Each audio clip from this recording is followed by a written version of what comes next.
there's so many images that will never go away.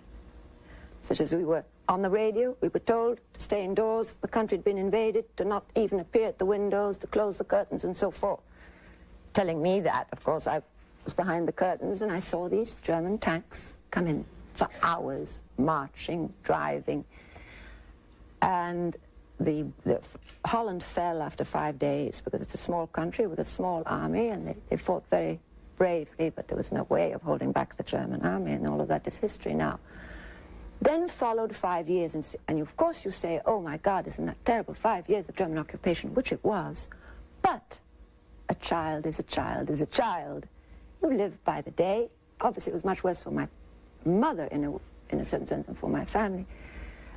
And just went to school, except that I was shoved into a Dutch school right away, not knowing a word of Dutch, because my mother was worried about this child speaking English in the streets and Germans all around, and she thought that was rather dangerous. So that was a traumatic experience, to end up in a huge classroom not knowing what word that was being said, and every time I opened my mouth, everybody roaring with laughter. That's just great at that age.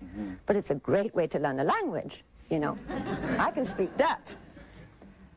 Then, little by little, yes, there was a knock on the door, and they took my uncle away, who 6 months later was shot, and another uncle too. And my brothers went underground. My uncles were the first hostages to be shot in Holland, and it was actually the turning point, because from that day on, an underground was formed. Because for the first few months, we didn't know quite what had happened. We thought perhaps we were just going to be nicely occupied, and, you know, our freedom would be the same.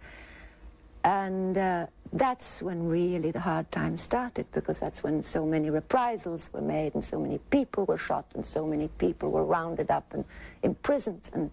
And after the first few months, all Jews had to wear yellow stars, and they started being rounded up and taken away in trucks. And I'd go to the station with my mother to take a train to the next city, and I'd see cattle trucks filled with Jews, picking up more, was standing around us. And I remember so well a little boy, little blonde boy. My mother had to explain all this to me.